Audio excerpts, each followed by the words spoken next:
அனைவருக்கும் வணக்கம். தமிழ் நேசம் அகாடமியில் இன்றைக்கி நம்ம பார்க்க போகிறது 11th ஸ்டாண்டர்டில் தமிழில் ஒவ்வொரு லெசனாக பார்க்கலாம். இன்றைக்கி நம்ம ஃபஸ்ட் லெசன் பார்க்கலாம். ஃபஸ்ட்டு அதில் என்னென்ன லெசன்ஸ்லாம் இருக்குது, இயல் 1ல் என்னென்னலாம் இருக்குது அப்படின்னு பார்த்திங்கன்னா, பேச்சு மொழியும் கவிதை மொழியும். அதை எழுதினது ஆசிரியர் பேராசிரியர் இந்திரன். யுகத்தின் பாடல் சு. வில்வரத்தினம். நன்னூல் பாயிரம் பவணந்தி முனிவர். 6ஆம் திணை ஆ. முத்துலிங்கம். அதுக்கப்புறம் இலக்கணம் மொழி முதல் மொழி இறுதி எழுத்துக்கள். ஒவ்வொரு கொஸ்டின்ஸாக பார்க்கலாம். ஃபஸ்ட்டு லெசன் பேச்சு மொழியும் கவிதை மொழியும். பேச்சு மொழியும் கவிதை மொழியும் என்ற நூலின் ஆசிரியர் யார்? இந்திரன்.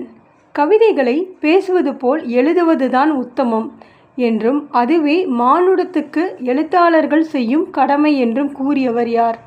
மகாகவி பாரதியார். இந்த மாதிரி கூற்று யார் கூறியது அப்படின்றது முக்கியமான கேள்வியில் வரும், அதனால் நல்லா பார்த்துக்கோங்க.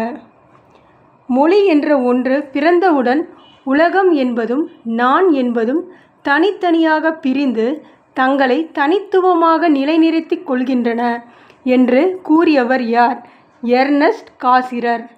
ஒரு திரவ நிலையில் நான் விரும்பும் வகையில் என்னிடம் கீழ்ப்படிந்து நடந்து கொள்ளும் எனது மொழி எழுத்து மொழியாக பதிவு செய்யப்படுகிற போது டேஷ் போன்ற திடநிலையை அடைந்து விடுகிறது. உறைந்து போன பனிக்கட்டியை. எழுத்து மொழியை காட்டிலும் டேஷ் மொழி உணர்ச்சிக்கு மிக அருகில் இருக்கிறது. பேச்சு மொழி. 6வது கேள்வி. கவிஞர்கள் சிலர் தங்களுடைய கவிதைகளை எதிரிலிருக்கும் வாசகனுடன் பேசுவது போல் அமைக்கின்றனர். இதையே அவர்கள் டேஷ் என்று கருதுகின்றனர். நேரடி மொழி.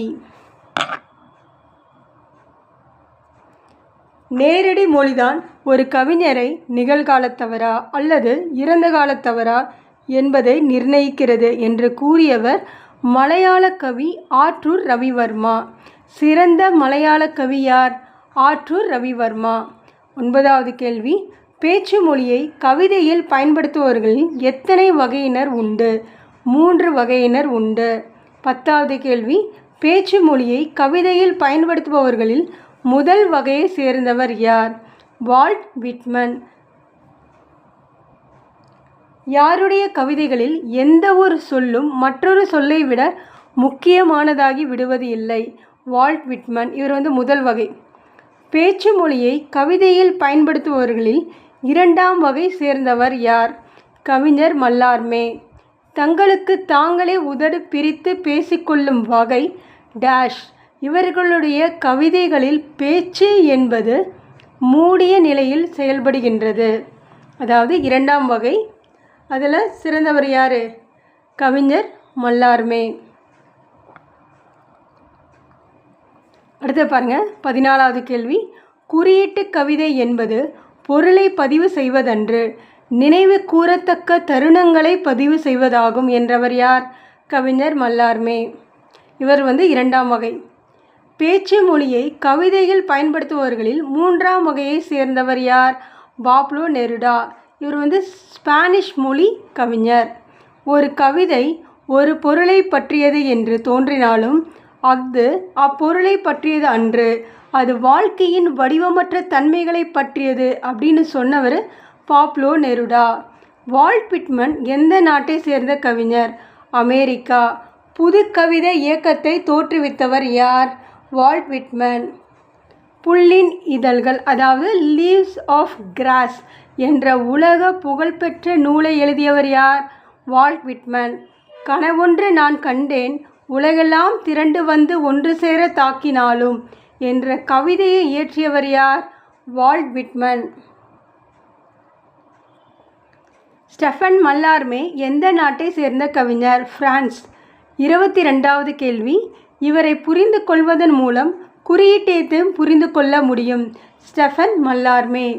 புத்தகங்களிலெல்லாம் படித்துவிட்டேன், நான் தப்பி போகத்தான் வேண்டும் அங்கே, ஆனால் உடலோ சோகத்தில் என்ற கவிதையை இயற்றியவர் யார்? ஸ்டெஃபன் மல்லார்மே. புயலை அழைக்கும் பாய்மரங்கள் தாமே அவை, ஆனால் இதோ கேள் என் நெஞ்சே மாலுமிகளின் பாடலை என்ற வரியை இயற்றியவர் யார்? ஸ்டெஃபன் மல்லார்மே. இதெல்லாமே ஒரே பாட்டு தான், ஆனால் ஏதாவது 2 வரி கொடுத்தா கேட்பாங்க, அதனால் அந்த வரி வந்து 2 லைனாக பிரித்து கொடுத்துருக்கோம். அடுத்தது, பாப்லோ நெருடா பிறந்த நாடு எது? தென் அமெரிக்காவில் உள்ள சிலி நாட்டில். லத்தீன் அமெரிக்காவின் மிகச்சிறந்த கவிஞர் யார்? Pablo Neruda.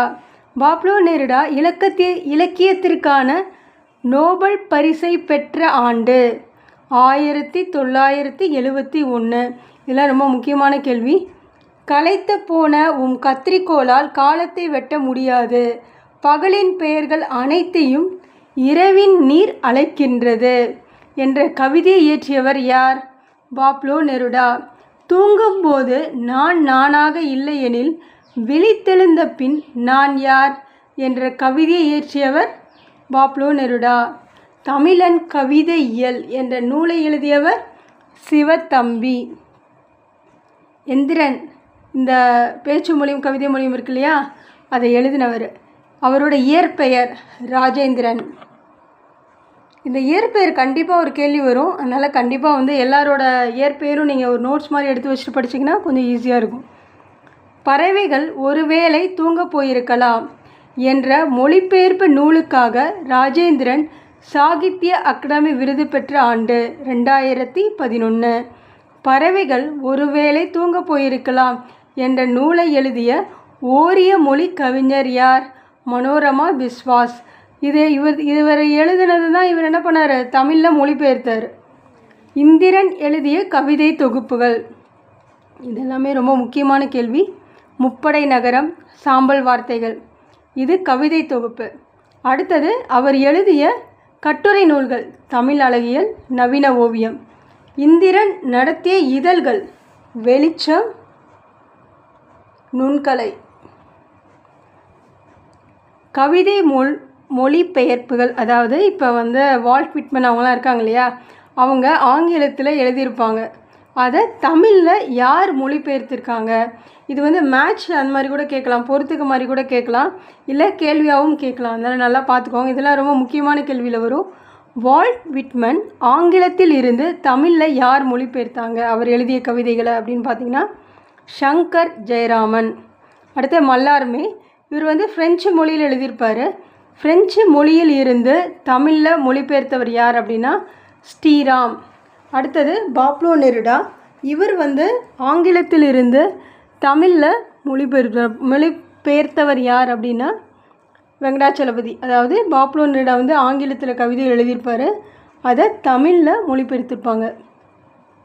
அது யார் அப்படின்னா வெங்கடாச்சலபதி. 1971 ஆண்டு நோபல் பரிசு பெற்ற கவிஞர். இது வந்து ஒரு மாடலுக்காக எப்படி கேட்பாங்க அப்படின்னு பாருங்கள். 1970 நோபல் பரிசு. இது ஏற்கனவே இந்த கேள்வி இருக்கும், முன்னால் 4 சாய்ஸ் கொடுத்துருக்காங்க. அதில் யார் 1971 நோபல் பரிசு பெற்றவர் அப்படின்னு பார்த்தீங்கன்னா பாப்லோ நெருடா. அதனால் வருஷம், எதுக்காக பரிசு பெற்றாங்க, யார் பரிசு பெற்றார்கள், இந்த 3 நீங்கள் நல்லா தெளிவாக படிச்சிங்க அப்படின்னா இந்த மாதிரி கேள்வி நிறையா வரும் தமிழில். அது ஈஸியாக நீங்கள் அட்டன் பண்ணிடலாம். அடுத்த கேள்வி 39.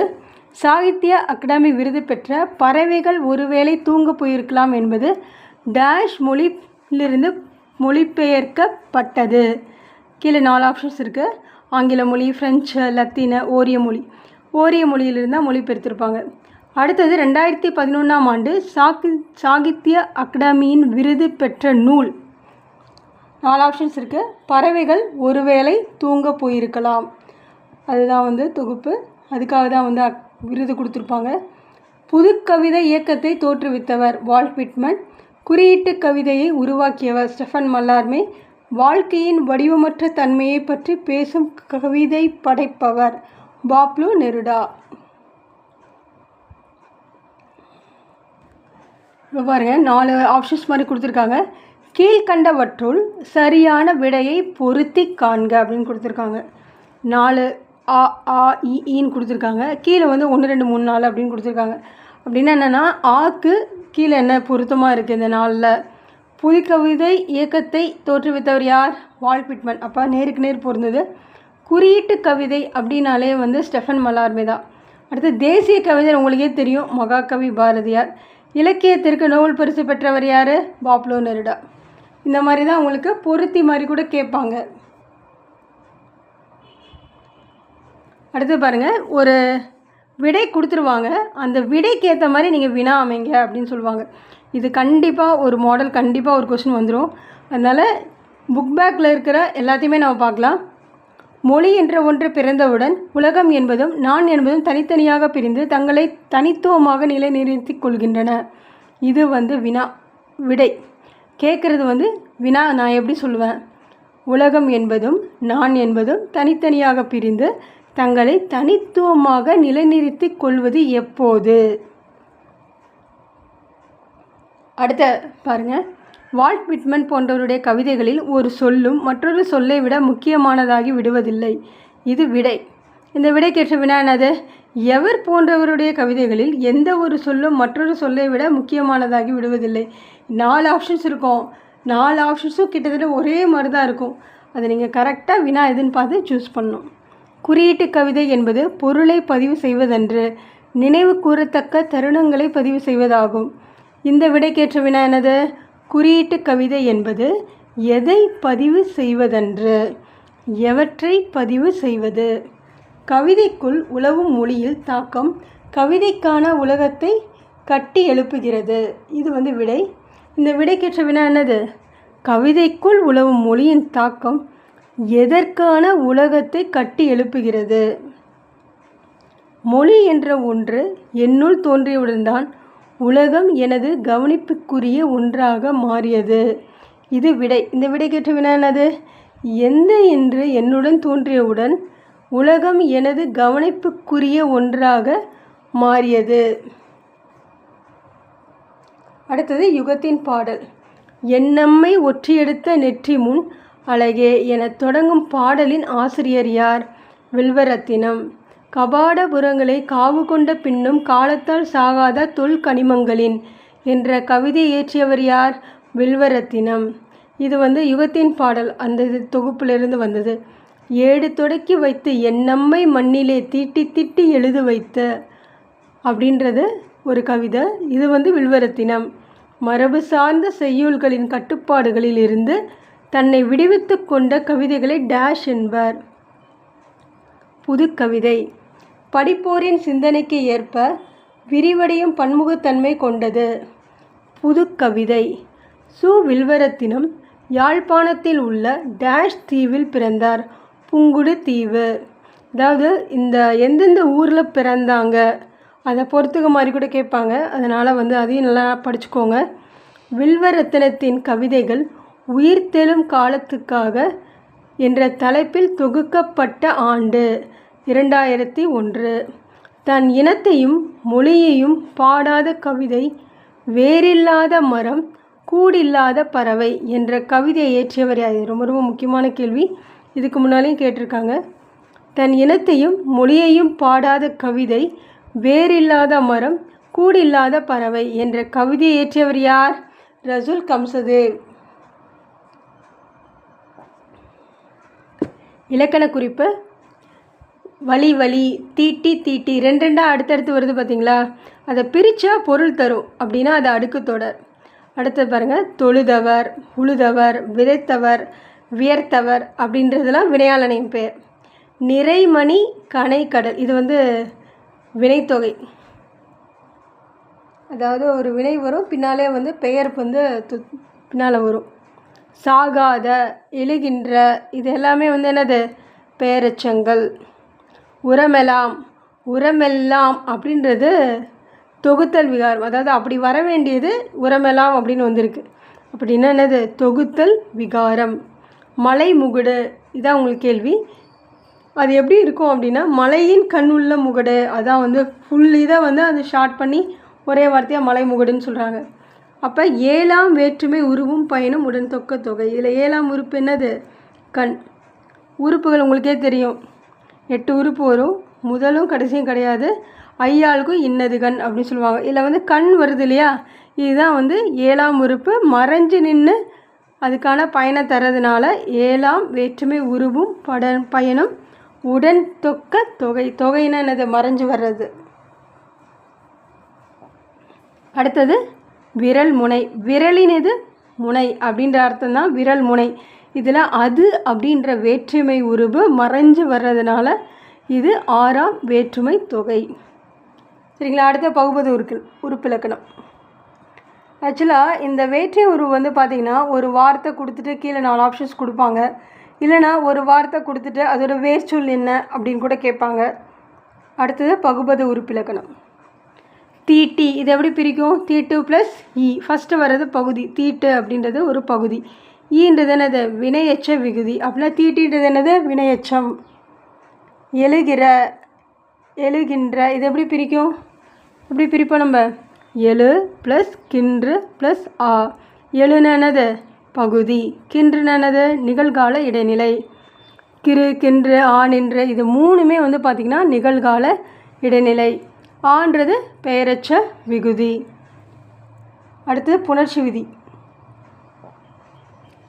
ஒற்றி எடுத்த இது எப்படி பிரிக்கலாம்? ஒற்றி ப்ளஸ் எடுத்த.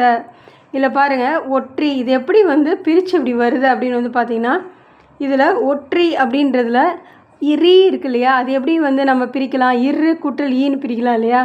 அப்போ ஃபஸ்ட்டு வர்றது நிலைமொழி வருமொழி அப்படின்னு சொல்லுவோம். நிலைமொழியில் பார்த்திங்கன்னா இ ஈ ஐ இது மாதிரிலாம் வந்தது அப்படின்னா யா வரும். அதாவது ஈ அப்படின்றது வரும். அப்போ இப்படி வந்து ஆகும் ஒற்றி ப்ளஸ் ஈ ப்ளஸ் எடுத்த அப்படின்னு வரும். அடுத்த விதி என்ன? உடல் மேல் உயிர் வந்து ஒன்றுவது இயல்பே. அப்படின்னா ஒரு மெய்யெழுத்தும் ஒரு உயிரெழுத்தும் சேர்ந்து உயிர்மெய் எழுத்து வருது பார்த்திங்களா? அதோட அர்த்தம் தான் இது. உடல் மேல் உயிர் வந்து ஒன்றுவது இயல்பே. அப்போ இ ப்ளஸ் ஏ என்ன ஆகும்? ஏ அப்படின்னு வந்துடும். அப்போ ஒற்றி எடுத்த அப்படின்னு மாறி போகும். அடுத்தது காற்றில் ஏரி. காற்றில் ப்ளஸ் ஏரி இது ஒரே ஒரு விதி தான். உடல் மேல் உயிர் வந்து ஒன்றுவது இயல்பே. காற்றில் ஏரி.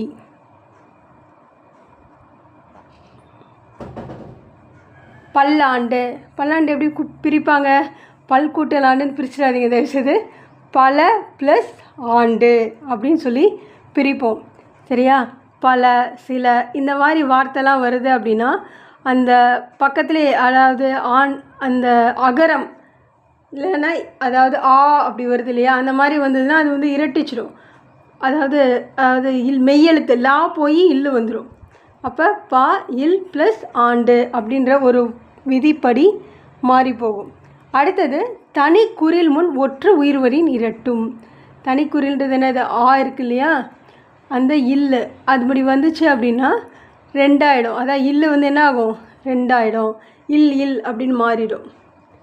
சரிங்களா? தனிக்குறில் அப்படின்னு சொன்னால் பா தனிக்குறில் தானே, அது பக்கத்தில் இல்லு வந்திருக்கிறதுனால இரட்டிச்சிடும். அப்போ பா இல்லு இன்னொரு இல்லு ப்ளஸ் ஆண்டு அப்படின்னு மாறி போகும். அப்புறம் பழையபடி தான் உடல் மேல் உயிர் வந்து ஒன்றுவது இயல்பே. இல்லு ப்ளஸ் ஆ என்ன ஆகும்? லா அப்படின்னு மாறி போயிடும். அப்போ பல்லாண்டு அப்படின்னு வந்துடும். உரமெலாம் இது எப்படி பிரியும்? உரம் ப்ளஸ் எலாம் இது வந்து டைரெக்டாக உடல் மேல் உயிர் வந்து ஒன்றுவது இயல்பே. இம்மு ப்ளஸ் ஏ என்னாகும்? மேன் ஆகிடும். அப்போ உரமெலாம் அப்படின்னு வந்துடும். சுவர் எல்லாமும் அதே மாதிரி தான். சுவர் ப்ளஸ் எலாம் உடல் மேல் உயிர் வந்து ஒன்றுவது இயல்பே. அந்த விதிப்படி இரு ப்ளஸ் ஏ சுவரெல்லாம் அப்படின்னு வந்துடும். அடுத்து பாருங்கள், ஒரு பாட்டு ஒரு லைன் கொடுத்துருவாங்க. இதில் ஏதாவது வினையாளனின் பேர் இருக்கா, இல்லைனா வந்து பெயரெச்சம் இருக்கா, வினையச்சம் இருக்கான்னு கூட சில டைம் கேள்வி கேட்கலாம். ஒரு உதாரணத்துக்கு பாருங்கள். எண்ணம்மை ஒற்றி எடுத்த நெற்றிமண் அழகே, வழி வழி நினதடி தொழுதவர் உழுதவர் விதைத்தவர் வியர்த்தவருக்கெல்லாம் நிறைமணி தந்தவளே. இது வந்து பாட்டு. இக்கவிதை அடிகளில் உள்ள வினையாளனையும் பெயர்கள். வினையாளனையும் பெயர்கள் என்னது? தொழுதவர், உழுதவர், விதைத்தவர், வியர்த்தவர் இதெல்லாம் இருக்கு இல்லையா? அந்த வார்த்தையெல்லாம் இந்த பாட்டில் இருக்கு இல்லையா? இது எல்லாமே வினையாளனையும் பெயர்கள் தான். அடுத்தது நன்னூல் பாயிரம். 58வது கேள்வி. நூலை புரிந்து கொள்ளவும் அதன் சிறப்பை உணர்ந்து விருப்பத்துடன் கற்கவும் டேஷ் உதவுகிறது. பாயிரம். தமிழில் கிடைக்கப்பெற்ற முதல் இலக்கண நூல் தொல்காப்பியம். இது ரொம்ப முக்கியமான கேள்வி, நிறைய முறை கேட்டிருக்காங்க. முகவுரை, பதிகம், அணிந்துரை, நூன்முகம், புறவரை, தந்துரை, புனைந்துரை, பாயிரம் என்ற பாடல் இடம்பெற்றுள்ள நூல் நன்னூல். ஆக்கியோன் பெயரே வழியே எல்லை நூற்பெயர் யாப்பே நுதலிய பொருளே. இந்த 2 லைன் இந்த மாதிரி லைன் கொடுத்துட்டு இது எந்த நூல்லேருந்து வந்தது அப்படின்றது முக்கியமான கேள்வி தான். அதனால் நீங்கள் வந்து ஒரு நோட்ஸ் மாதிரி கூட எடுத்து வச்சுக்கோங்க. இந்த ஆக்கியோன் பெயரே வழியே எல்லை நூற்பெயர் யாப்பே நுதலிய பொருளே இது வந்து நன்னூல், அதுலேருந்து தான் வந்து இடம்பெற்றிருக்கோம். காலம் கலனே காரணம் என்று இம்மூவகை ஏற்றி மொழினரும் உளரே. இந்த பாட்டை இயற்றியவர் யார்? இது வந்து நன்னூல் தான். நன்னூலை இயற்றியவர் யார்? பவணந்தி முனிவர். முதல்ல நம்மளுக்கு ஒரு லைன் கொடுத்தா நூல் எந்த நூல்னு தெரியணும், அதோட ஆசிரியர் யாருன்னு நம்மளுக்கு கண்டிப்பாக தெரியணும். ரெண்டுமே மாற்றி மாற்றி தான் கேட்பாங்க. அடுத்தது பாருங்கள், பாயிரம் இல்லது பணுவல் அன்றே என்ற பாடல் இடம்பெற்றுள்ள நூல் நன்னூல். மாடக்கு சித்திரமும் மாநகர்க்கு கோபுரமும் ஆடமைத்தோள் நல்லாருக்கு அணியும் போல் நாடிமுன் என்ற பாடல் இடம்பெற்றுள்ள நூல் நன்னூல். நூலை உருவாக்கும் ஆசிரியரின் சிறப்பையும் அந்நூல் வழங்கும் கருத்து வளத்தையும் தொகுத்து நூல் முகப்பில் வைக்கும் முறையை பற்றி பேசுவது பாயிரம். சொல்லும் பொருளும், அதாவது ஒரு சொல்லோட பொருள். பால்னா வகை, இயல்புனா பண்பு, மாடம்னா மாளிகை, அமைனா மூங்கில். இந்த இதுவும் வந்து கண்டிப்பாக வரும். ஏன்னா வந்து பொருள் கண்டிப்பாக கேட்பாங்க, ஆனால் பொறுத்துக்க மாதிரி தான் கேட்பாங்க. பாயிரத்துக்கு உரிய பெயர்கள் வந்து 7 பெயர்கள் இருக்குது. அந்த 7 பேர் என்னென்ன அப்படின்னு பார்த்திங்கன்னா, முகவுரை, பதிகம், அணிந்துரை, புனைந்துரை, நூன்முகம், புறவுரை, தந்துரை, மொத்தம் 7 இருக்கும். பாயிரத்துக்குரிய பெயர்களில் நூலுக்கு முன் சொல்லப்படுவது முகவுரை. முன்னால் சொல்கிறது முகவுரை, அவ்வளோதான். இந்த 7 நான் என்ன 1 மார்க் தானே, நான் எதுக்கு மனப்பாடம் பண்ணோம் அப்படின்னு கேட்காதீங்க. இவன் எப்படி கேள்வி கேட்பாங்க, ஒரு உதாரணம் சொல்கிறேன் பாருங்களேன். பாயிரத்துக்குரிய 7 பெயர்கள் இல்லை பெயர்கள் வந்து இல்லை இருக்கா இல்லையா, இல்லாதது எது அப்படின்ற மாதிரி கேள்வி வரும். அவங்க வேறு ஏதாவது கொடுத்துட்டு மீது 4 ஆப்ஷன்ஸ் இருக்கும் இல்லையா, 4ல் என்னது 3 அது சம்மந்தப்பட்டது இருக்கும், 1 மட்டும் அது சம்மந்தம் இல்லாத இருக்கும். நம்மளுக்கு எது சம்மந்தப்பட்டதுன்னு தெரிஞ்சால் தான் நம்ம மார்க் பண்ண முடியும். அதனால் எல்லாத்தையும் படிச்சுக்கோங்க. பாயிரத்துக்குரிய பெயர்களில் நூலுக்கு முன் சொல்லப்படுவது முகவுரை. பாயிரத்துக்குரிய பெயர்களில் 5 பொதுவும் 11 சிறப்புமாகிய பல வகை பொருட்களையும் தொகுத்து சொல்வது எது? பதிகம். பாயிரத்துக்கு உரிய பெயர்களில் நூலின் பெருமை முதலிய விளங்க அலங்கரித்து சொல்வது எது? அணிந்துரை, புனைந்துரை. பாயிரத்துக்குரிய பெயர்களில் நூலுக்கு முகம் போல முற்பட்டிருப்பது நூன்முகம். பாயிரத்துக்குரிய பெயர்களில் நூலில் சொல்லிய பொருள் அல்லாதவற்றை நூலின் புறத்திலே சொல்வது புறவுரை. பாயிரத்துக்குரிய பெயர்களில் நூலில் சொல்லிய பொருள் அல்லாதவற்றை தந்து சொல்வது தந்துரை. பாயிரம் 2 வகைப்படும். அவை பொதுப்பாயிரம், சிறப்பு பாயிரம். நூலின் இயல்பு, ஆசிரியரின் இயல்பு, கற்பிக்கும் முறை, மாணவரின் இயல்பு, கற்கும் முறை, இந்த 5ஐயும் பற்றி சொல்வது எது அப்படின்னு பார்த்தீங்கன்னா பொதுப்பாயிரம். நூலாசிரியர் பெயர், நூல் பின்பற்றிய வழி உள்ளிட்ட 8 செய்திகளையும் செம்மையாக தெரிவிப்பது சிறப்பு பாயிரம். நன்னூல் முதலில் பதிப்பிக்கப்பட்ட ஆண்டு, இது முக்கியமான கேள்வி, 1834. இலக்கண குறிப்பாருங்க.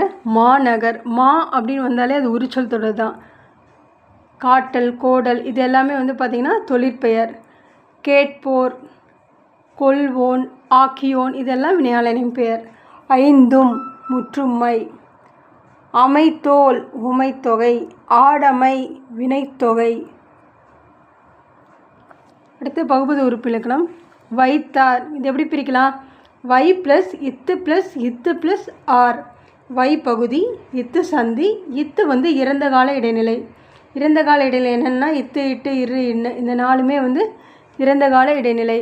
ஆர் வந்து பலர்பால் வினைமுற்று விகுதி. கொள்வோன், கொள் ப்ளஸ் இவ்வு ப்ளஸ் ஓன். கொள் வந்து பகுதி, இப்போ இவ்வும் வந்து எதிர்கால இடைநிலை. இதில் இவ்வு வந்திருக்கு, அப்போ எதிர்கால இடைநிலை. ஓன் வந்து ஆண்பால் வினைமுற்று விகுதி. நின்ற, இது வந்து நில் ப்ளஸ் இரு ப்ளஸ் ஆன் வரும், அந்த இல்லு தான் இன் அப்படின்னு ஆயிருக்கும், அப்போ இது விகாரம் அப்படின்னு சொல்லுவோம். அப்போ நில் வந்து பகுதி, இல் இன் ஆனது விகாரம். ஆ வந்து உங்களுக்கே தெரியும் பெயரச்ச விகுதி. ஆ பெயரச்ச விகுதி, ஈ வந்து பார்த்திங்கன்னா வினையச்ச விகுதி. ஞாபகம் வச்சுக்கோங்க. இந்த 2 எழுத்தும் கடைசியில் வந்தால் நம்ம இலக்கண குறிப்பு கூட ஈஸியாக மார்க் பண்ணிடலாம். இது பெயரெச்சம், இது வினையெச்சம் அப்படின்ட்டு. அடுத்து ஏற்றி. ஏற்றி அப்படின்றத எப்படி பிரிக்கலாம்? ஏற்று ப்ளஸ் ஈ. ஏற்றுன்றது பகுதி, ஈன்றது வினையெச்ச விகுதி. அடுத்த புணர்ச்சி விதி. அணிந்துரை. அணிந்து ப்ளஸ் உரை.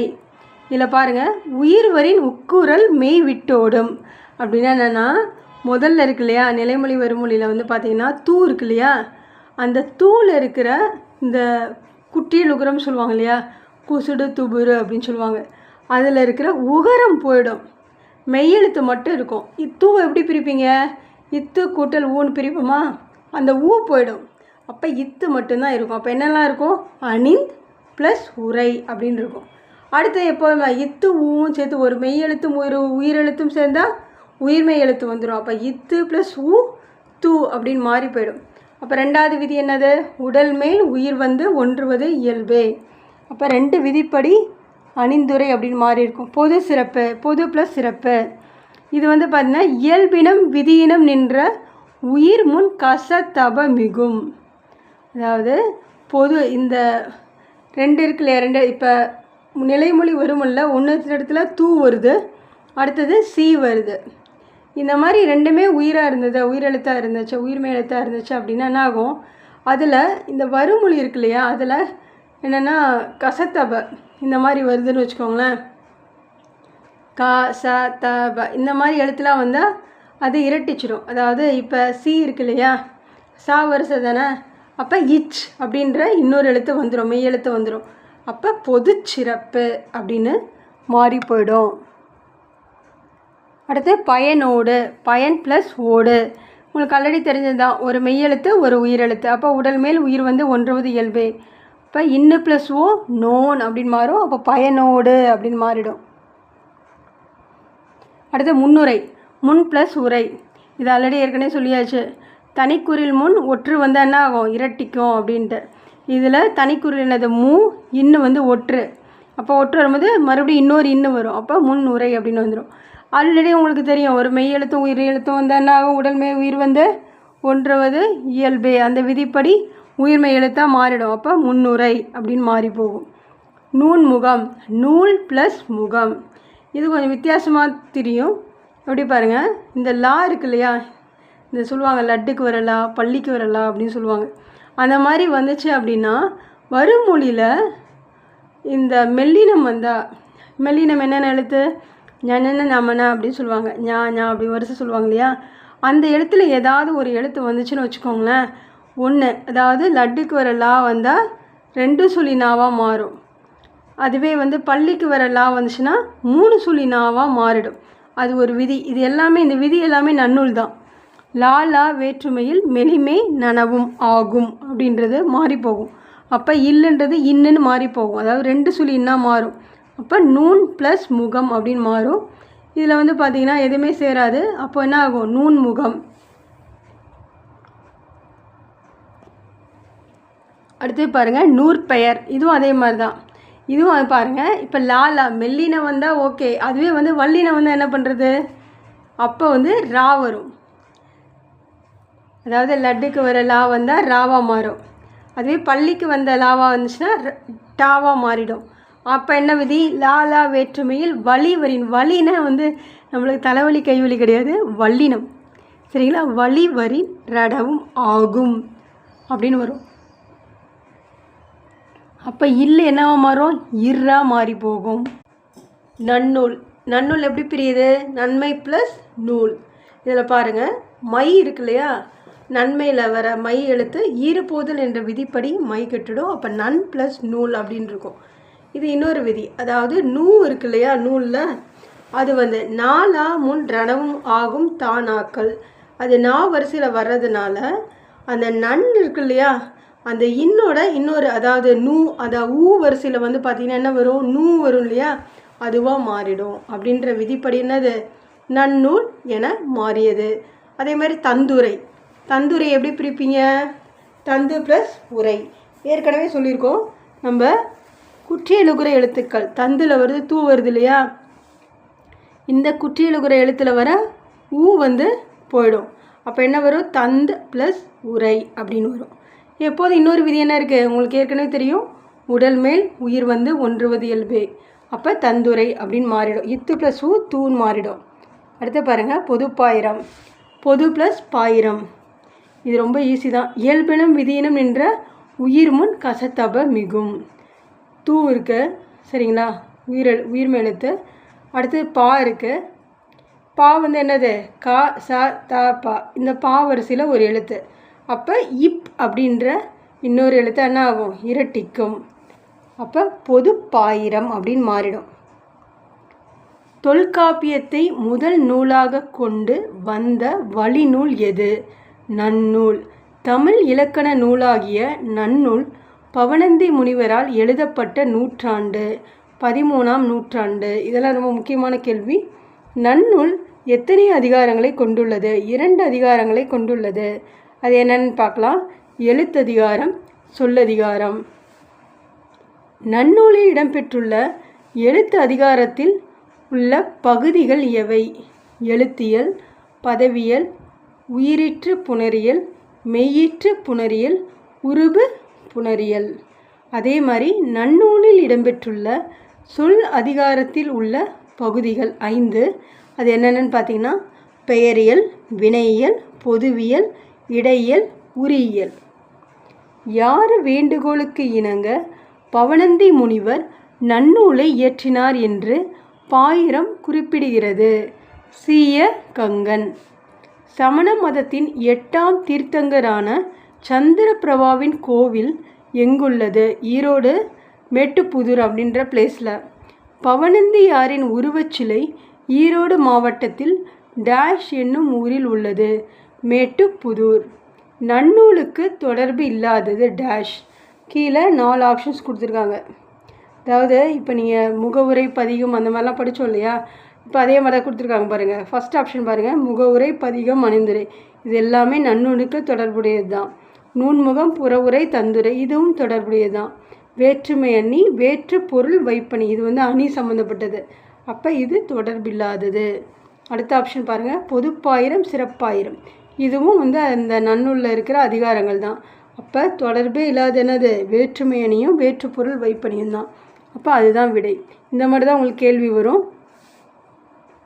அடுத்து பாருங்கள், 1000 முகத்தான் அகன்றது ஆயினும் பாயிரம் இல்லது பணுவல் அன்றே. இதில் வந்து எதுகை கேட்பாங்க. கீழே 4 ஆப்ஷன் கேட்பாங்க. இந்த எதுகையிலே வகை இருக்கும் உங்களுக்கு, இணை எதுகை அதெல்லாம் இருக்கும். அந்த வகை வச்சு கூட கொஷின்ஸ் வரும். இதில் பாருங்கள், ஃபஸ்ட் செகண்ட் ஆப்ஷன் இருக்கு இல்லையா, 1000 முகத்தான் பாயிரம் இல்லது. எதுகைனா என்னென்னா 2ஆம் எழுத்து ஒன்றி வருவது எதுகை. மோனைனா முதல் எழுத்து. அப்போ இதில் 1000லையும் பாயிரம் தான் ஈன்ற எழுத்து இருக்கு இல்லையா, அது ஒரே மாதிரி வர்றதுனால அதுதான் ஆன்சர். அடுத்து பாருங்கள், பொறுத்துக. என்ன பொருள், அதுக்கு எது வந்து அழகு சேர்ப்பது? நான் ஆன்சர் அப்படியே டேரெக்டாகவே படிச்சிடுறேன். மாடங்கள் அப்படின்னா ஓவியங்கள், மாநகரங்கள் அப்படின்னா கோபுரங்கள், மகளிர் அணிகலன்கள், நூல்கள் அப்படின்னா அணிந்துரை.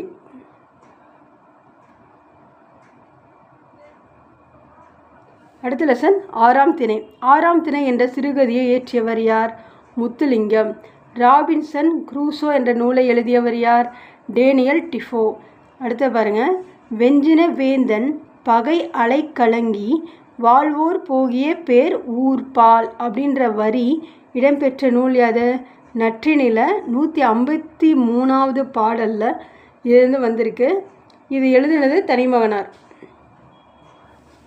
திருவாசகத்தையும் திருக்குறளையும் ஆங்கிலத்தில் மொழிபெயர்த்தவர் யார்? ஜி.யு. போப். ஜி.யு. போப் எந்த நாட்டில் பிறந்தார்? கனடா. தமிழ் அகதிகள் கனடாவிற்கு குடிபெயர தொடங்கியது டேஷாம் ஆண்டுக்கு பின்னர் தான், 1983. யாழ் நகரில் என் பையன், கொழும்பில் என் பொண்டாட்டி, வன்னியில் என் தந்தை, தள்ளாத வயதினிலே அப்படின்ற கவிதையை எழுதியவர் யார்? வ.ஐ.ச. ஜெயபாலன். இவர் வந்து ஒரு ஈழத்து கவிஞர். கடல்புறா என்ற நூலின் ஆசிரியர் சாண்டில்யன். எந்த ஒரு தமிழராலும் மறக்க இயலாத நாள்? 1981 மே மாதம் 31ஆம் நாள். ஓர் இனத்தை அழிப்பதற்கு அவர்கள் நூல்களை எரித்தால் போதும், அவர்கள் அறிவு மேலும் வளராமல் நின்றுவிடும். என்று கூறும் நூல் எது? ஃபாரன்ஹீட் 451. தமிழர்கள் டேஷ் கோடி பேர் உலகம் முழுவதும் இருக்கிறார்கள். 8 கோடி பேர். நியூசிலாந்திலிருந்து அலாஸ்கா வரை பறந்து போய் புலம்பெயர் தமிழர்கள் டேஷ் பேர் வாழ்கிறார்கள். 10 லட்சம். கனடாவில் மட்டும் டேஷ் லட்சம் தமிழர்கள் வாழ்கிறார்கள் என்று ஒரு கணக்கெடுப்பு சொல்கிறது. 3 லட்சம் பேர். ஒரு காலத்தில் டேஷ் ராச்சியத்தை சூரியன் மறையாத ராச்சியம் என்று அழைத்தார்கள் பிரிட்டிஷ். இப்போது சூரியன் மறையாத டேஷ் என்று சொல்கிறார்கள். தமிழ் புலம். 2012ஆம் ஆண்டு முதல் தமிழர் பாரம்பரிய தினம் கொண்டாடப்படும் நாள் ஜனவரி 14. ஜனவரி 14 பாரம்பரிய தினமாக எந்த வருஷத்திலிருந்து கொண்டாடினாங்க? இப்படி கூட மாற்றி கேட்பாங்க. ஒரே கேள்வியிலே 2 இருக்கும். ஒன்று வருஷம், இன்னொன்று நாள். அதனால் ரெண்டுத்தையுமே நல்லா பார்த்துக்கோங்க. உலகத்தில் 2வது பெரிய தேசம் கனடா. ஈழத்தமிழர்களின் புலம்பெயர் வரலாற்றை நினைவுபடுத்தும் வகையில் வன்னி வீதி என்று பெயரிலான சாலை எங்குள்ளது? கனடா. ஐங்குறுநூறில் உள்ள பாடல்களின் எண்ணிக்கை 500.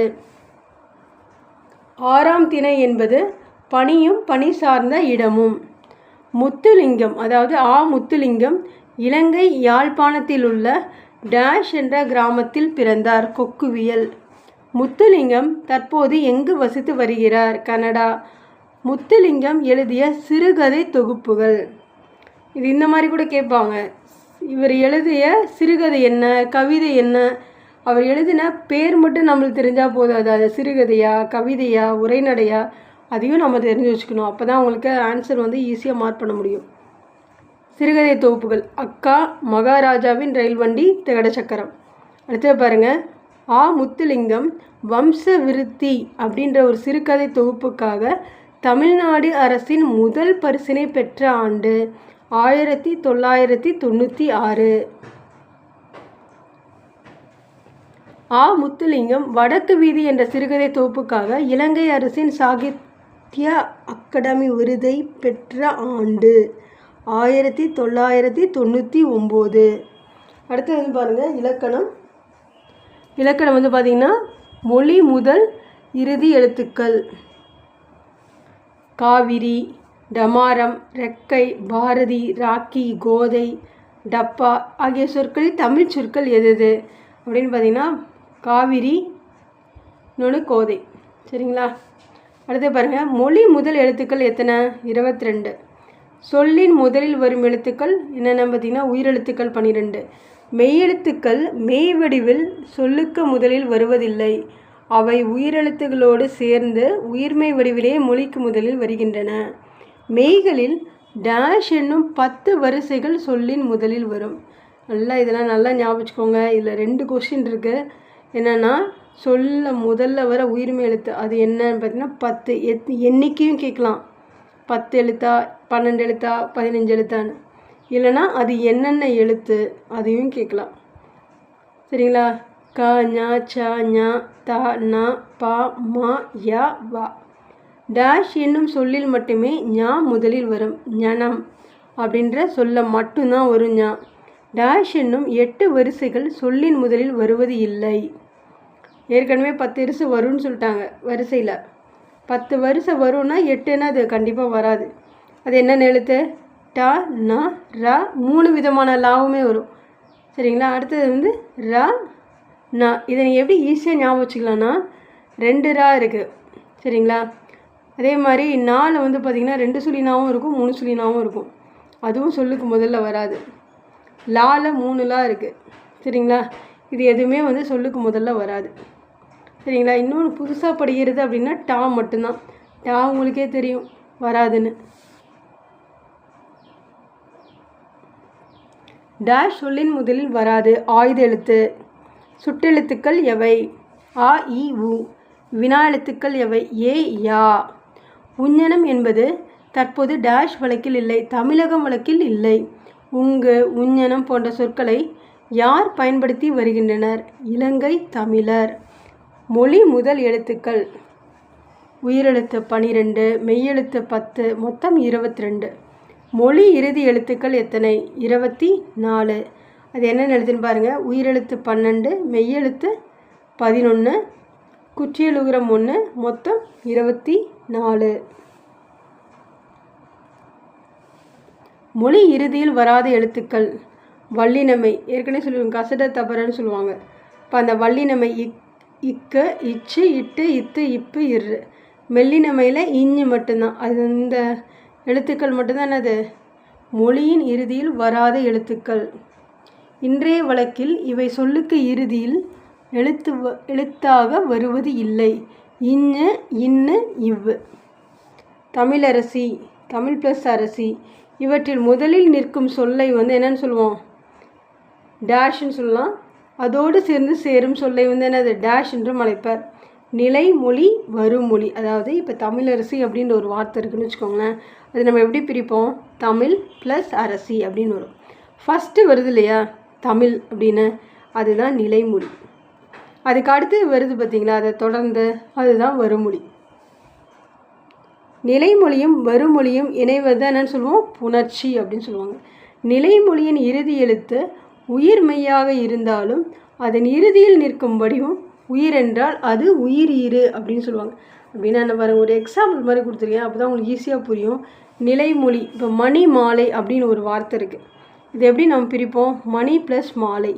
மணின்றது நிலைமொழி, மாலைன்றது வருமொழி. இப்போ இந்த நிலைமொழியில் நீ இருக்கு இல்லையா, இது என்ன எழுத்து? உயிர்மெய் எழுத்து. சரியா? இது எப்படி பிரியும்? இன்னு ப்ளஸ் இ அப்படின்னு பிரியும். இந்த மாதிரி நிற்குதுன்னு வச்சுக்கோங்களேன். வருமொழியிலையும் என்னது? உயிரெழுத்து. மா வருதா? ரெண்டு இடத்துலையுமே உயிரெழுத்து அப்படின்னு இருந்தால் என்னது? அது பேர் என்ன சொல்லுவோம்? உயிரீறு அப்படின்னு சொல்லுவாங்க. அடுத்தது பாருங்கள், நிலைமொழியின் இறுதி எழுத்து மெய்யாக இருந்தால், நிலைமொழியின் இறுதி எழுத்து மெய்யாக இருந்தால் அது டேஷ் எனப்படும். மெய்யீறு அப்படின்னு சொல்லுவாங்க. உதாரணம் பாருங்கள், பொன் ப்ளஸ் வண்டு, பொன் வண்டு. இதில் நிலைமொழி எது? பொன். அதில் இறுதி எழுத்து எது? இன்னு. இன்னும் மெய் எழுத்து தானே, அப்போ இது மெய்யீறு. அடுத்து பாருங்கள், வருமொழியின் முதல் எழுத்து உயிரெழுத்தாக இருந்தால் அது என்னன்னு சொல்லுவோம்? உயிர் முதல். உதாரணத்துக்கு பாருங்கள், வாழை இலை. இது எப்படி பிரியும்? வாழை ப்ளஸ் இலை. இல்லை வருமொழி எது? இலை. இலையில் வர ஈ எழுத்து என்ன எழுத்து? உயிரெழுத்து. அப்போ உயிர் முதல். வருமொழியின் முதல் எழுத்து உயிர் மெய்யாக இருந்தால் அதன் முதலில் நிற்கும் வடிவம் என்னது? மெய் தானே, அப்போ இது மெய் முதல் அப்படின்னு சொல்லுவாங்க. அப்படின்னா என்ன அர்த்தம்னா, தமிழ் நிலம் அப்படின்னு இருக்குன்னு வச்சுக்கோங்களேன். தமிழ் ப்ளஸ் நிலம் அப்படின்னு பிரிப்போம். இதில் வருமொழி எது? நிலம் தானே. நிலம் எப்படி பிரியும் உங்களுக்கு? நிலமில் வர நீன்ற எழுத்து எப்படி பிரியும்? இன்னு ப்ளஸ் ஈன்னு சொல்லுவோமா? இதில் ஃபஸ்ட்டு வர்றது என்னது? மெய்யெழுத்து தானே வருது. மெய்யெழுத்து வந்தால் மெய் முதல், அதுவே உயிரெழுத்து வந்தால் உயிர் முதல். அவ்வளோதான், ரொம்ப ஈஸியாக ஞாபகம் வச்சுக்கலாம் நீங்கள். இலக்கண வகையில் சொற்கள் டேஷ் வகைப்படும். 4 வகைப்படும். இப்போ இதில் பாருங்கள், ஈட்டெழுத்து முதல் எழுத்து, அதுக்கு ஒரு எடுத்துக்காட்டு. சரிங்களா? அது எப்படி சந்திக்குது, அவ்வளோதான். இப்போ பாருங்கள், உயிர் ப்ளஸ் உயிர். எடுத்துக்காட்டு, மலை ப்ளஸ் அருவி. சந்திப்பு எப்படி? ஐ ப்ளஸ் ஆ. அடுத்து பாருங்கள், மெய் ப்ளஸ் உயிர். தமிழ் ப்ளஸ் அன்னை. இல் ப்ளஸ் ஆ. உயிர் ப்ளஸ் மெய். தென்னை ப்ளஸ் மரம். ஐ ப்ளஸ் இம். மெய் ப்ளஸ் மெய். தேன் ப்ளஸ் மலை. இன் ப்ளஸ் இம். இது நல்ல கவனமாக பார்த்துக்கோங்க. அடுத்து பாருங்கள், நிலைமொழி வருமொழி கொடுத்துருக்காங்க. அதுக்கு ஒரு எக்ஸாம்பிள். என்ன தொடர் வகை அப்படின்னு பார்த்தீங்கன்னா, பெயர் ப்ளஸ் பெயர். கனி ப்ளஸ் சாறு. இது என்னது? பெயர் பெயர் தொடர். அடுத்து பாருங்கள், ரெண்டுமே பெயர் வருது, அதனால் பெயர் பெயர் தொடர். அடுத்து பாருங்கள், பெயர் ப்ளஸ் வினை அப்படின்னா என்னது? பெயர் வினை தொடர். ரெண்டுமே வினை என்ன சொல்லுவீங்க? வினை வினை தொடர். ஒரு வினை ஒரு பெயர் என்ன சொல்லுவோம்? வினை பெயர் தொடர். இது வார்த்தையை சொன்னால் உங்களுக்கு நல்லா புரியும். ஃபஸ்ட்டு பாருங்கள், பெயர் ப்ளஸ் பெயர், கனி ப்ளஸ் சாறு, பெயர் பெயர் தொடர். ரெண்டுமே பெயர் வருது, கனி சாறு அப்படின்னு. அடுத்தது பாருங்கள், பெயர் ப்ளஸ் வினை. தமிழ் ப்ளஸ் படி. இதில் படின்றது வினை தானே, அப்போ பெயர் வினை தொடர். வினை ப்ளஸ் வினை, நடந்து ப்ளஸ் செல். இந்த நடந்தும் சரி செல்லும் சரி ரெண்டுமே வினை தான். அப்போ வினை வினை தொடர். வினை ப்ளஸ் பெயர்னா என்னது? படித்த ப்ளஸ் நூல். படித்தன்றது வினை, நூலுன்றது பெயர். அப்போ வினை பெயர் தொடர். இதெல்லாமே வந்து பார்த்தீங்கன்னா பொறுத்துக்கு மாதிரி தான் கேட்பாங்க. குற்றியலுகரத்தோட 6 வகைகள். குற்றியலுகரம் 6 வகைப்படும். நெடில்தொடர் குற்றியலுகரம், உயிர்த்தொடர் குற்றியலுகரம், வன்தொடர் குற்றியலுகரம், மென்தொடர் குற்றியலுகரம், இடைத்தொடர் குற்றியலுகரம், ஆயுதத்தொடர் குற்றியலுகரம். அதோட எடுத்துக்காட்டு: வீடு ப்ளஸ் இல்லை, வீடில்லை. முரடு ப்ளஸ் காலை, முரட்டுக்காலை. அச்சு ப்ளஸ் பலகை, அச்சுப்பலகை. பஞ்சு ப்ளஸ் பொதி, பஞ்சு பொதி. மார்பு ப்ளஸ் கூடு, மார்பு கூடு. எஃகு ப்ளஸ் கம்பி, எஃகு கம்பி. குற்றியலுகர ஈற்றுடன் வரும் நிலைமொழி டேஷ் எனப்படும்.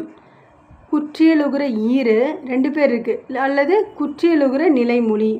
சார்பெழுத்துக்களுள் டேஷ் சொல்லின் முதலில் லோ அல்லது இறுதியிலோ வராது. ஆயுத எழுத்து. ஆயுத எழுத்து வந்து எந்த வகைனா சார்பெழுத்து வகை இல்லையா? அது முதல்லையும் வராது, இறுதியிலும் வராது. தவறான இணையை தேர்வு செய்க. இல்லை பாருங்கள், 4 ஆப்ஷன்ஸ் கொடுத்துருக்காங்க. மொழி ப்ளஸ் ஆளுமை, உயிர் ப்ளஸ் உயிர். இல்லை பாருங்கள், இந்த நிலைமொழி வருமொழி 2 இடத்துலையுமே உயிர் உயிர் தானே வருது. அப்போ இது வந்து கரெக்டு தான். தமிழ் ப்ளஸ் உணர்வு. தமிழில் மெய் எழுத்து வருது, உணர்வில் ஊ வந்து உயிர் வருது. அப்போ மெய் ப்ளஸ் உயிர் கரெக்டு தான். கடல் ப்ளஸ் அலை, இதில் என்ன வருது? இல்லு வந்து மெய் எழுத்து. ஆனால் என்ன கொடுத்துருக்காங்க? உயிர் ப்ளஸ் மெய்ன்னு கொடுத்துருக்காங்க, மாற்றி கொடுத்துருக்காங்க. அப்போ இதுதான் தவறான இணை. மண் ப்ளஸ் வளம் ரெண்டுமே மெய் தான். ஏன்னா வளமில் வந்து வா வந்து உயிர்மெய் எழுத்து. உயிர்மெய் எழுத்துனா என்னது? இவ்வு ப்ளஸ் ஆணு பிரியும். அப்போ இவ் வந்து என்ன வரும்? மெய் முதல். வருமொழியில் உயிரெழுத்து வந்தால் உயிர் முதல், மெய்யெழுத்து வந்தால் மெய் முதல். அப்போ 3வது ஆப்ஷன் தான் தப்பு. அடுத்து பாருங்கள், தவறான இணையை தேர்வு செய்க. இதுவும் அதே மாதிரி தான். கயல் ப்ளஸ் விழி, இது வந்து பெயர் பெயர். அப்போ பெயர் பெயர் தொடர்னு ஒன்று படித்தோம் இல்லையா? அது. தமிழ் ப்ளஸ் கற்றால், பெயர் வினை கரெக்டு. அப்புறம் வந்தால் ப்ளஸ் மகாலட்சுமி, இதில் வந்தால் வினை கரெக்டு தான், ஆனால் மகாலட்சுமி வந்து பெயர். அப்போ இதுதான் தவறான இணை. தொழுதினர் ப்ளஸ் மக்கள், இது தொழுதினர் வினை, மக்கள் வந்து பெயர். இதுவும் கரெக்டு தான். அப்போ 3rd ஆப்ஷன் தான் கரெக்டு. சென்னை மாகாணத்தை தமிழ்நாடு என்று பெயர் மாற்றியவர். இதுக்கு முன்னாலேயும் நிறைய முறை எக்ஸாம்பிளில் கேட்டிருக்காங்க. அண்ணா. தொழிலாளர்களின் தந்தை என்று தொழிலாளர்களின் தந்தை என்று அழைக்கப்படுபவர் திருவிக. உயிரை உணர்வை வளர்ப்பது தமிழே என்று பாடியவர் பாரதிதாசன். இதுவும் முக்கியமான கேள்வி, இதுக்கு முன்னால் கேட்டிருக்காங்க. பொது உடைமை கொள்கையின் முன்னோடிகளுள் ஒருவர் ஜீவா. அடுத்து பாருங்கள், பேச்சு வழக்கை வந்து எப்படி எழுத்து வழக்காக மாற்றுறது? காலங்காத்தால் எந்திரிச்சு படித்தா ஒரு தெளிவு கிடைக்கும். இது வந்து பேச்சு வழக்கில் சொல்கிறது. அதுவே எழுத்து வகை வழக்கில் எப்படி எழுதுவீங்க? அதிகாலையில் எழுந்திருந்து படித்தால் ஒரு தெளிவு கிடைக்கும். அடுத்து பாருங்கள், முயற்சி செஞ்சால் அதுக்கேற்ற பயன் வராமல் போகாது. இது பேச்சு வழக்கு. எழுத்தில் எப்படி எழுதுவீங்க? முயற்சி செய்தால் அதற்கேற்ற பயன் வராமல் போகாது. காலத்துக்கேற்ற மாதிரி புதுசாக மொழி வடிவச்சுப்பாங்க. இது வந்து பேச்சு வழக்கு. அதுவே மொழியில் எப்படி சொல்வீங்க? காலத்திற்கேற்ற மாதிரி புதிதாக மொழி வடிவத்தை மாற்ற முடியும். ஒவ்வொருத்தரும் பேசிக்கிட்டு இருக்கும்போது எல்லாத்தையுமே கவனமாக புதுசாக பதிய வைக்கணும். இது வந்து பேச்சு வழக்கு. எழுத்து வழக்கில் எப்படி சொல்லுவீங்க? ஒவ்வொருவரும் பேசிக்கொண்டிருக்கும்போது எல்லாவற்றையும் கவனமாக பதிய வைக்க வேண்டும். அடுத்து புக் பேக்கில் இருக்கும், இது சான்றோர் சித்திரம் அப்படின்ட்டு. அதில் வந்து மகாவித்துவான் மீனாட்சி சுந்தரனாரோட அவரை பற்றி இருக்கிற சில கேள்விகளை பார்க்கலாம். இந்த மாதிரி டாப்பிக்லேருந்து கண்டிப்பாக அடிக்கடி கொஸ்டின்ஸ் கேட்பாங்க. அதுவும் இந்த மீனாட்சி சுந்தரனார் வந்து ரொம்ப முக்கியமானவர். கம்பருக்கு பின் 1000 ஆண்டு ஓய்ந்து கிடந்த பின் வாராது வந்துதித்த புலமை கதிரவன் என்று அழைக்கப்படுபவர் மீனாட்சி சுந்தரனார். மகாவித்துவான் மீனாட்சி சுந்தரனார் திருச்சியில் உள்ள டேஷ் என்ற ஊரில் பிறந்தார். அதவத்தூர். மகாவித்துவான் மீனாட்சி சுந்தரனார் டேஷ் மாடத்தின் தலைமை புலவராக விளங்கினார். திருவாவடுதுறை. மகாவித்துவான் மீனாட்சி சுந்தரனாரின் ஆசிரியர்கள் சுப்பிரமணிய தேசிகர், சென்னை தாண்டவராயர், திருத்தணிகை விசாக பெருமாள். சேக்கிழார் பிள்ளைத்தமிழ் என்ற நூலை இயற்றியவர் யார்? மகாவித்துவான் மீனாட்சி சுந்தரனார். மகாவித்துவான் மீனாட்சி சுந்தரனார் இயற்றிய அந்தாதி, யமக அந்தாதி, திரிபந்தாதி, வெண்ப அந்தாதி. தலப்புராணம் பாடுவதில் சிறந்தவர் மகாவித்துவான் மீனாட்சி சுந்தரனார். மகாவித்துவான் மீனாட்சி சுந்தரனாரின் மாணவர்கள். இது ரொம்ப முக்கியமான கேள்வி. ஊவேசா, தியாகராசர், குலாம் காதிர் நாவலர். இனிமையும் நீர்மையும் தமிழெனல் என்ற பாடல் இடம்பெற்றுள்ள நூல் பிங்கள நிகண்டு. தமிழ் என்ற சொல்லை டேஷ் என்னும் பொருள்களில் வழங்கியுள்ளனர். இனிமை, பண்பாடு, அகப்பொருள். அதுவும் சாலும் நற்றமிழ் முழுதறிதல் என்ற பாடல் இடம்பெற்றுள்ள நூல் புறநானூறு. தமிழ் என்ற சொல் பல்கலை புலமை என்ற பொருளில் ஆளப்பட்டுள்ளது என கூறும் நூல் புறநானூறு. தமிழ்கெழு கூடல் என்ற பாடல் வரி இடம்பெற்றுள்ள நூல் புறநானூறு. இதில் கலைப்புலமை அப்படின்ற பேரில் வரும். தமிழிய சாயலளவர் என்ற பாடலை இயற்றியவர் கம்பர். அழகு, மென்மை அப்படின்ற பொருளில் வரும். தேவாரம் போன்ற பக்தி இலக்கியங்களில் தமிழ் டேஷ் என்னும் பொருளில் ஆளப்படுகிறது. பாட்டு. தமிழ் இவை பத்துமே என்று கூறியவர் திருஞான சம்பந்தர். தமிழ் மாலை என அழைக்கப்படும் நூல் திருப்பாவை. இது ரொம்ப முக்கியமான கேள்வி. இதில் 30 பாடல்கள் இருக்கு. திருப்பாவை என்ற நூலை இயற்றியவர் யார்? ஆண்டாள். பண்பாட்டு அசைவுகள் என்ற நூலின் ஆசிரியர் து. பரமசிவன். இலக்கண குறிப்பு. வந்தால் வினைமுற்று, வந்த பெயரெச்சம், வந்து வினையெச்சம், வந்தவர் வினையாளனையும் பெயர். இப்போ இந்த மாதிரி 4 கூட கொடுக்கலாம். சில டைம் என்ன பண்ணுவாங்கன்னா, வந்தவர் அப்படின்ற ஒரு வினையாளனையும் பேர் கொடுத்துட்டு இதோட பெயரெச்சம் என்ன, வினையெச்சம் என்ன அப்படி கூட நம்மளுக்கு கேள்வி வரலாம். இல்லைன்னா என்னது வேர்ச்சொல் என்ன அப்படி கூட கேட்பாங்க. சரியா? அதனால் என்னென்ன இப்போ ஒரு வார்த்தை அப்படின்னா அதோட இது பெயரெச்சம், வினையெச்சம் எல்லாமே நீங்கள் தெரிஞ்சு வச்சுக்கிட்டா நல்லது. அடுத்து பாருங்கள், கலைச்சொல் அறிவோம். அழகியல், அசஸ்தட்டிக், இதழாளர், ஜேர்னலிஸ்ட், கலை விமர்சகர், ஆர்ட் கிரிட்டிக், புத்தக மதிப்புரை, புக் ரிவ்யூ, புலம்பெயர்தல், மைக்ரேஷன், தத்துவ ஞானி, ஃபிலாசபர். இது பார்த்திங்கன்னா அறிவை தெரிவிசைன்னு சொல்லிட்டு ஒரு டாபிக் இருக்கும். அதாவது என்னென்னா, நூலோட பேர், அதை எழுதுனது யார். ஒவ்வொரு லெசன் பின்னாலையும் புக்கில் கொடுத்துருப்பாங்க. நாடற்றவன், ஆ. முத்துலிங்கம். நல்ல தமிழ் எழுத வேண்டுமா, ஆ. கி. பரந்தாமனார். உயிர்த்தெழும் காலத்துக்காக, சு. வில்வரத்தினம். புதுமை கதிரவன் என போற்றப்படுபவர் மகாவித்துவான் மீனாட்சி சுந்தரனார். இது முக்கியமான கேள்வி. இப்போ இந்த இயலோட புக் பேக் கொஸ்டின்ஸ் பார்க்கலாம். பொருத்தமானவற்றை தேர்ந்தெடுக்க. இது பார்த்திங்கன்னா ஒரு பொருத்துக மாதிரி கொடுத்துருக்காங்க. ஆ. முத்துலிங்கம், பவனந்தி முனிவர், வில்வரத்தினம், இந்திரன். இது கீழே ஆப்ஷன்ஸ் கொடுத்துருப்பாங்க. சரியா? இதில் எது பொருந்தி இருக்கு அப்படின்னு கேட்குறாங்க. சரியா? யுகத்தின் பாடல்னால என்ன வரும்? வில்வரத்தினம் வரும். பவனந்தி முனிவர் யார்? நன்னூல். அப்போ அது கரெக்டு தான். வில்வரத்தினம் 6ஆம் திணை, அது தப்பு. இந்திரன் பேச்சு மொழியும் எழுத்து மொழியும். அப்போ என்னென்ன ஆப்ஷன்ஸ்லாம் கரெக்டு? ஆ கரெக்டு, இ கரெக்டு. அது எதில் இருக்குதுன்னு பாருங்கள். இந்த 4 ஆப்ஷனில் 3rd ஆப்ஷனில் இருக்குது. அப்போ அதுதான் நம்மளோட விடை. கபாடபுரங்களை காவு கொண்ட பின்னும் காலத்தால் சாகாத தொல் கனிமங்கள். இதில் அடி மோனை கேட்குறாங்க. அப்படின்னா என்னது? மோனைனா முதல் எழுத்து ஒன்றி வருவது.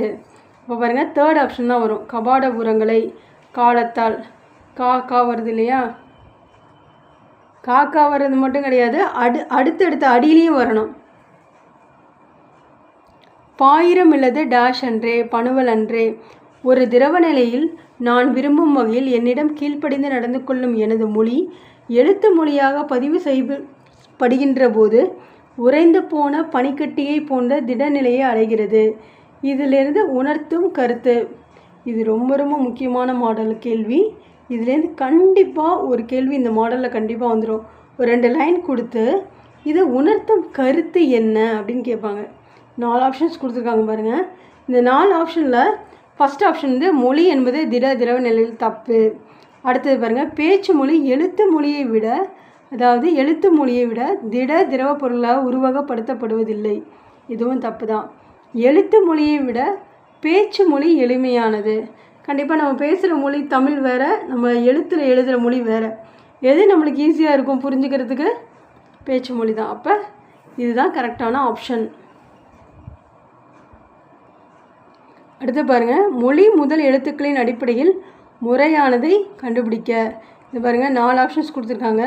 இதில் வந்து பார்த்திங்கன்னா ஏற்கனவே எது மொழி முதல்ல வரும் இறுதியில் வரும்னு படிச்சிருப்போம். அதன்படி பார்த்திங்கன்னா ஃபஸ்ட் ஆப்ஷன் தான் விடை, அன்னம் கிண்ணம். இது ஒரு பத்தி மாதிரி கொடுத்துருப்பாங்க, ஒரு 2-3 பேராகிராஃப் கொடுத்துட்டு கீழே கேள்வி கேட்டிருப்பாங்க. இது இந்த நியூ சிலபஸில் ஆட் பண்ணியிருக்காங்க, ஒரு பேராகிராஃப் மாதிரி கொடுத்துட்டு கொஸ்டின் கீழே கேட்குறது. அதனால் இந்த இயலோட புக் பேக்கில் இருக்குது, அதனால் அதையும் நம்ம பார்த்துடலாம். அந்த உங்களுக்கு மேலே இருக்கிற அந்த பத்தி வேணும் அப்படின்னா புக்கில் இருக்கிறவங்க புக்கை படிச்சுக்கோங்க, இல்லை இதுலேயும் இருக்கும். ஸோ அதையும் பார்த்துக்கலாம். பார்த்துட்டு கேள்வி பதில் மட்டும் நான் படிக்கிறேன். ஃபஸ்ட்டு கேள்வி பாருங்கள். தமிழ் இலக்கிய வரலாற்றில் புலமை கதிரவன் இத்தொடரில் புலமை கதிரவன் என்பதற்கு இலக்கண குறிப்பென்ன? புலமை கதிரவன்னா 2ஆம் வேற்றுமை உருவும் பயனும் உடன் தொக்க தொகை. மேற்கண்ட பத்தியில் இடம்பெற்றுள்ள ஓமை உருவகத் தொடர்களை கண்டறிக அப்படின்னு கொடுத்துருக்காங்க. அந்த மேலே படித்து பார்த்தீங்கன்னா உங்களுக்கு தெரியும். புலமை கதிரவன் உருவகத் தொடர். அடுத்து பார்த்திங்கன்னா பூக்கள் தோறும் சென்று தேனுண்ணம் வண்டு போல் அப்படின்னு சொல்லிட்டு ஒரு லைன் இருக்கும், வண்டு போல் அப்படின்னு இருக்கும். அது ஓமை தொடர். உருவகம் ஓமை ரெண்டுமே சொல்கிறாங்க. மீனாட்சி சுந்தரனார் தல புராணங்கள் பாடுவதில் சிறந்தவர். இவிடைக்கேற்ற வினாவை அமைக்க. மீனாட்சி சுந்தரனார் எவற்றை பாடுவதில் வல்லவர்? இது ஆல்ரெடி ஏற்கனவே டிஎன்பிசியில் கேட்டிருக்காங்க. பத்தியின் மொழி முதல் எழுத்துக்களை கொண்டு அமைந்த சொற்களுள் எவை எவை வடமொழி சொற்கள் என சுட்டுக? மகாவித்துவான், தலபுராணம், தேசிகர், யமகம், அந்தாதி, கலம்பகம். இது எல்லாமே. விலங்கினார் இதோட பகுபத உறுப்பிலக்கம் என்ன? விலங்கினார் விலங்கு ப்ளஸ் இன் ப்ளஸ் ஆர். விலங்கு அப்படின்றது பகுதி, இன்னன்றது இறந்த கால இடைநிலை, ஆர் அப்படின்றது பலர்பால் வினைமுற்று விகுதி. அடுத்து பாருங்கள், விடைக்கேற்ற வினா அமைக்க. மீனாட்சி சுந்தரனால் பூக்கள் தோறும் சென்று தேனுண்ணும் வண்டு போல பாடம் கற்றார். விடைக்கேற்ற வினா இது என்னது? மீனாட்சி சுந்தரனார் எவ்வாறு பாடம் கற்றார்? அடுத்த கேள்வி, மீனாட்சி சுந்தரனார் தல புராணங்கள் பாடுவதில் வல்லவர். இது விடை கொடுத்துருக்காங்க. இந்த விடைக்கேற்ற வினா என்னது? மீனாட்சி சுந்தரனால் எவற்றை பாடுவதில் வல்லவர். அடுத்து தமிழாக்கம். டிரான்ஸ்லேஷன் இப்போ new syllabus. So the pen is mightier than the spot. அதாவது எழுதுகோலின் முனை வாளின் முனையை விட வலிமையானது. Winners don't do different things, they do things differently. வென்றோர் வேறுபட்ட செயல்களை செய்வதில்லை, அவர்கள் செயல்களை வேறு விதமாக செய்வார்கள். A picture is worth 1,000 words. ஒரு படம் என்பது 1000 வார்த்தைகளை விட மதிப்புள்ளது. Work while you work and play while you play. உழைக்க வேண்டிய நேரத்தில் உழை, விளையாட வேண்டிய நேரத்தில் விளையாடு. Knowledge rules the world. அறிவே உலகை ஆளுகின்றது. பிறமொழி சொற்களை இது ரொம்ப முக்கியமானது தான்.